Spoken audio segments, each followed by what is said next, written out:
everyone, let's create, appreciate, and F that hate. Welcome back to Nika Flora and happy 2024! Oh my goodness, it's been a while. How are you guys doing? Did any of you wait until midnight to celebrate the new year? Honestly, I did not wait because I value my sleep. I try to sleep early as much as I can, but that's just me. I hope you all are ready for this new year. I know that I took some time off to think about what I wanted to do for this blog and for this YouTube channel, but now I am ready again.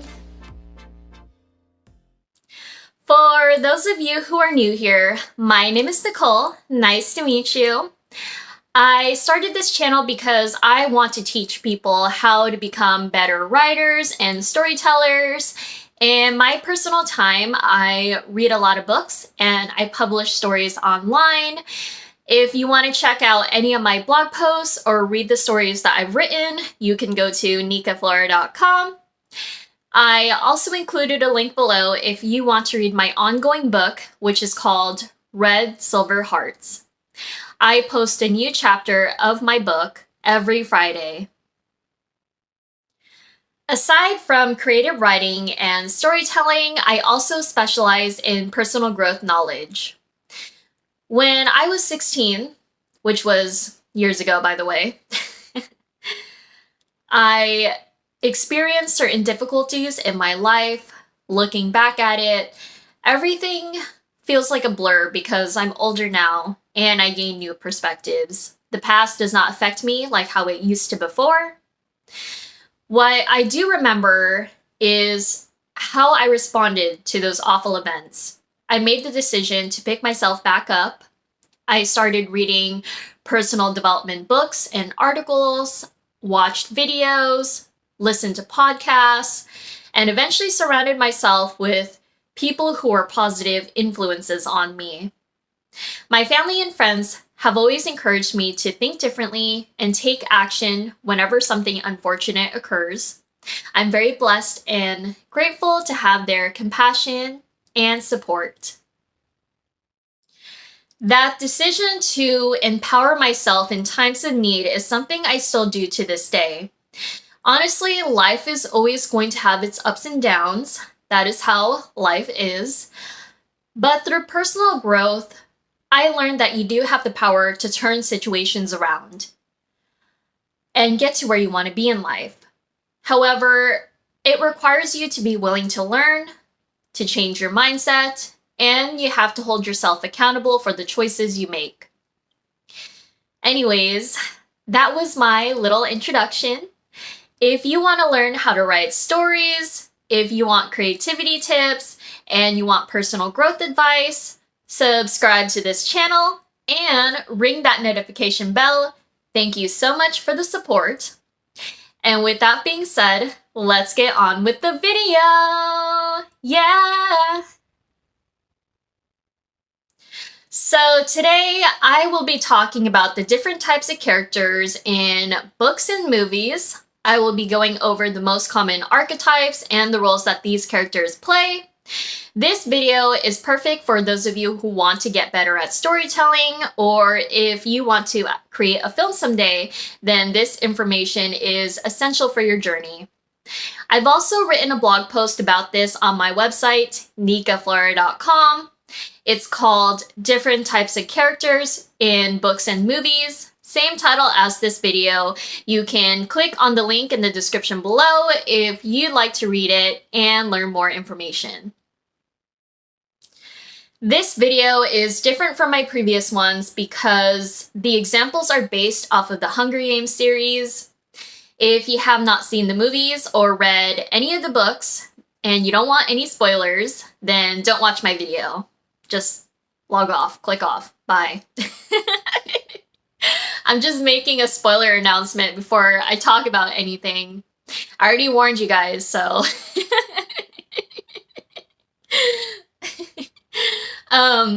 Although at this point, the Hunger Games series has already been out for years, I know that they came out with the movie last November. It's called The Ballad of Songbirds and Snakes, which I have not seen the movie yet. Anyways, don't spoil that for me, please. Well, although I'm gonna watch it in a little bit after this video, so it doesn't matter. But anyways, just warning you guys. I'll start off by mentioning the protagonist. So the protagonist is the main character and the most important character in a story. It is someone who is relatable and can appeal to readers and viewers. The protagonist tends to have a purpose and is usually a dynamic character. A dynamic character is someone who goes through significant change throughout the story. For example, in The Hunger Games, Katniss Everdeen is the protagonist. In the books, the story is told from her perspective, and in the movies, all of the events and supporting characters are centered around her. Katniss goes through many changes, but they seem to be gradual changes. She was born in District 12, which is the poorest out of all the districts. They are known as the mining country. So many people who live there are forced to work in the mines and supply the capital with valuable materials. Many people in that district starve to death. However, Katniss is able to find food because she uses her bow and arrow to hunt for animals outside of the area. It is shown both in the books and movies that Katniss is a skilled archer. She seems to be a stoic person with the fire inside her, but you can see how her temperament changes after she competes in her first Hunger Games.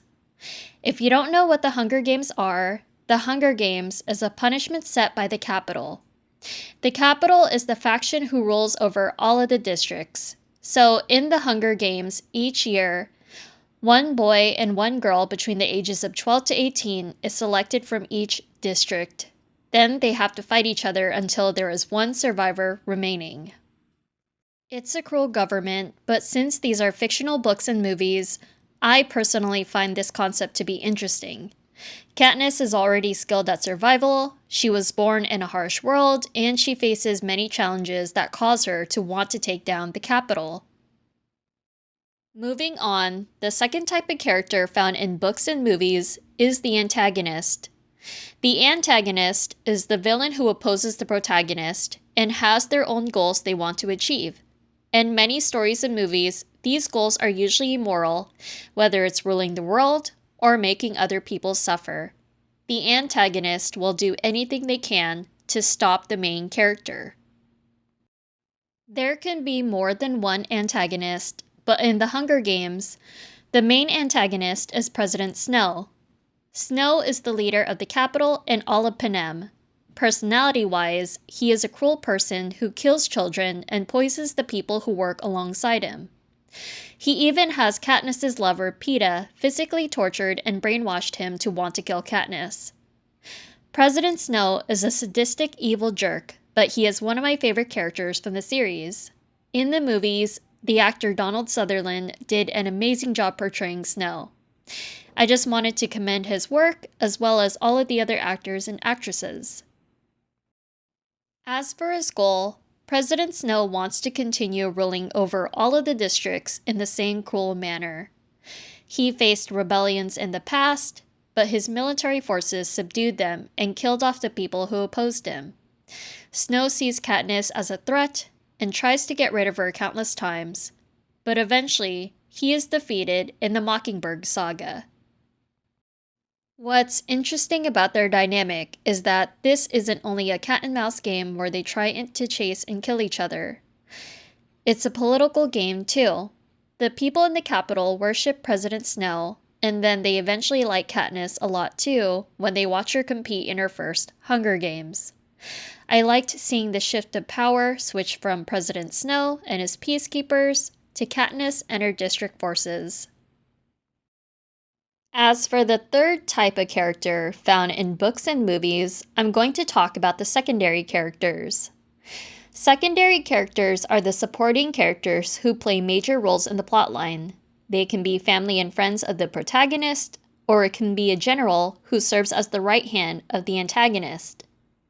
Honestly, there are many common archetypes labeled under secondary characters. I'm not going to be able to talk about them all in this video, However, I will go over the ones which apply to the Hunger Games series. The first kind of secondary character I will go over is the love interest. The love interest is the person whom the protagonist falls in love with, and the love interest tends to reciprocate their feelings too. In Hunger Games, Peeta Mellark is Katniss's love interest. He was also born in District 12, and he worked in his family's bakery. Peeta is a sweet guy who has been in love with Katniss since he was 5 years old. Honestly, that is really cute, and I can kind of relate to Peeta in that aspect. Even though he loved Katniss from a young age, they did not really talk to each other until he and Katniss were chosen to be tributes for their first Hunger Games. What I like about Peeta is how intelligent he is. So The Hunger Games is also a televised show that the Capitol residents watch. Peeta uses his charm and starts a fake romance with Katniss so that he and Katniss can get supporters and sponsors to help them survive in the Hunger Games.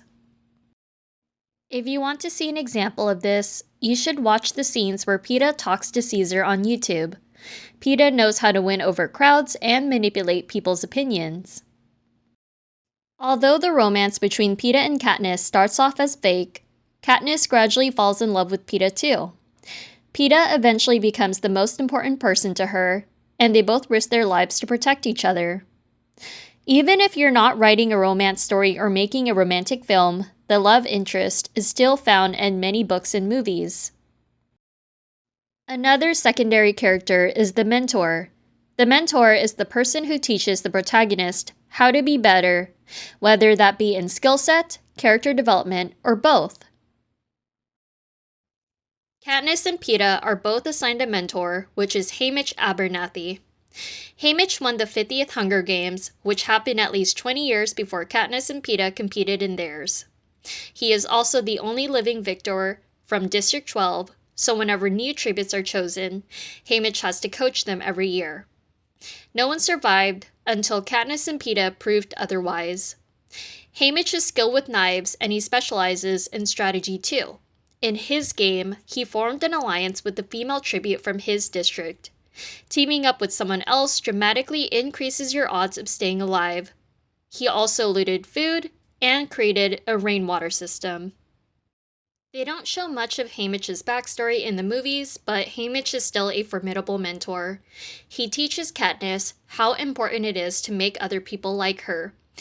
If the Capitol residents and sponsors like you, they can send you items while you're out in the Hunger Games arena. If other tributes trust you enough, they will form an alliance with you. Haymitch also gives Peeta tips to help him succeed in staying alive too. So far, we have gone over two secondary character archetypes, the love interest and the mentor. Now I'm going to talk about the foil character. A foil character is someone who contrasts with another character, usually the protagonist. Their purpose is to highlight certain qualities of the protagonist. I'll go over Katniss's personality first. Katniss Everdeen is strong and independent. She is used to doing many things on her own. She seems stoic and reserved, but she is also fiery and passionate about her goals and her family. Before Katniss competed in her first Hunger Games, her sister Primrose was first chosen as the female contestant. Katniss volunteers to be the female tribute so that her sister doesn't have to be in the games. When she learns more about how cruel President Snow and the Peacekeepers are, it strengthens her resolve to overthrow his dictatorship. So the person, or rather two people, who are her foils are Peeta Mellark and Gale Hawthorne. Other writers might say Peeta is her only foil, but I have my own reasons as to why I think Gale is her foil too. Peeta's personality is kind of different from Katniss's. While Katniss seems closed off to people who are not her family, Peeta is open, kind, and likable. Peeta is able to use his charm to win over Capitol residents, and his social skills allowed him to form an alliance with Districts 1 and 2 during the Hunger Games. Peeta teaches Katniss about the importance of teamwork while they compete in the games together. Katniss was mainly on her own, but then she eventually works together with Peeta in order to take out the remaining tributes. Katniss always viewed the world as this harsh and never-ending environment, but Peeta's resolve to stay true to himself inspires Katniss to want to change as a person, and to change the world they live in. As for Gale, he is Katniss's best friend. Gale grew up alongside Katniss in District 12. His personality is also a lot like Katniss's. He is strong, independent, takes care of Katniss's family while she is away in the capital and in the Hunger Games arena. He is a strong and silent type. Because he is a lot like Katniss, Gale eventually highlights Katniss's new qualities as she evolves as a person. For example, while Katniss hates President Snow and his ways, she doesn't want civilians in the capital to be killed when Snow and the rebel forces waged war. Meanwhile, Gale doesn't think twice about people being killed in the capital. As Katniss spends more time with Peeta, she is influenced to become more compassionate and open to love. She detested the bombing of Capitol children and residents, and she grew apart from Gale after she witnessed his beliefs in person. Peeta is a more straightforward foil, and it's easier to tell how their personalities are different. But with Gale, at times when you have a similar character, as long as the protagonist changes, then you can see how much the protagonist has evolved throughout the plot. As for the last type of character in books and movies, I will go over tertiary characters. Tertiary characters are the third most important characters in a story. While they may seem similar to secondary characters, the difference is that they might have one scene or they appear less frequently. Even though they may have one scene or a few lines, tertiary characters are still necessary in advancing the plot. In the first book and movie, which is just named Hunger Games, there are two characters I will talk about, Rue and Thresh, who are the tributes from District 11. Rue appears in multiple scenes and can be considered as a secondary character in the first book, but it's crucial to talk about both characters together. So in the Hunger Games, Katniss competes by herself until she eventually forms an alliance with Rue.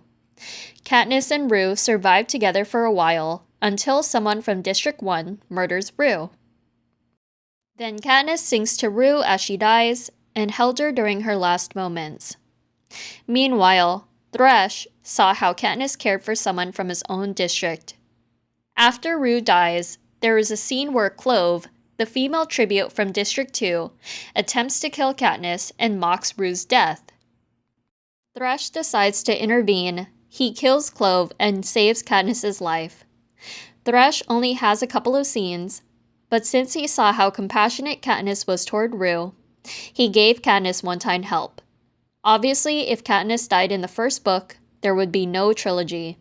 President Snow and the Capitol soldiers would still be in power, the Hunger Games would still continue, and the people who live in the districts would continue to face miserable conditions and beatings from the peacekeepers. I know this video was like a deep analysis of the Hunger Games characters, but I will recap and go over the different types of characters found in books and movies. First, you got your protagonist, who is the most important character. This is someone who has a drive throughout the story, and they often change as a person. In the Hunger Games, Katniss Everdeen is the protagonist. Second, there is the antagonist, or the villain of the story. They have their own agenda and will do anything that they can to oppose the protagonist. The main antagonist is President Snow in the Hunger Games. Third, there are the secondary characters. Secondary characters are the supporting characters, and the ones I talked about were Peeta Mellark, who is Katniss's lover, Haymitch, who is Katniss and Peeta's mentor, and Peeta and Gale, who serve as Katniss's foils. There are more archetypes, but these are some of the most common ones. Fourth, I talked about the tertiary characters. They are the third most important characters in a story. They might be in one or in a couple of scenes, but they are just as important in advancing the plot. In the Hunger Games example, I talked about Rue and Thresh. Thank you for watching my video. I hope you enjoyed it. If you enjoyed learning about the different types of characters in books and movies, you can click on the link in the description below to read my blog post. It is called Different Types of Characters in Books and Movies. I know, same title as this video. On nikaflora.com. Also, join the Nika Flora fam today by visiting nikaflora.com and sign up for my weekly newsletter. We can connect on social media. You can follow me on Instagram, Pinterest, Facebook, and Twitter at nikaflora. Subscribe to the Nika Flora channel, give this video a thumbs up, and click on that notification bell so you don't miss out on anything. Yeah. Comment down below and let me know if there are other types of characters I have not mentioned in this video. Also, what books do you like to read? And what movies do you like to watch? So let me know down in the comments below. I'll be back with a new video and blog post next weekend. Until then, let's create, appreciate, and F that hate. Bye guys!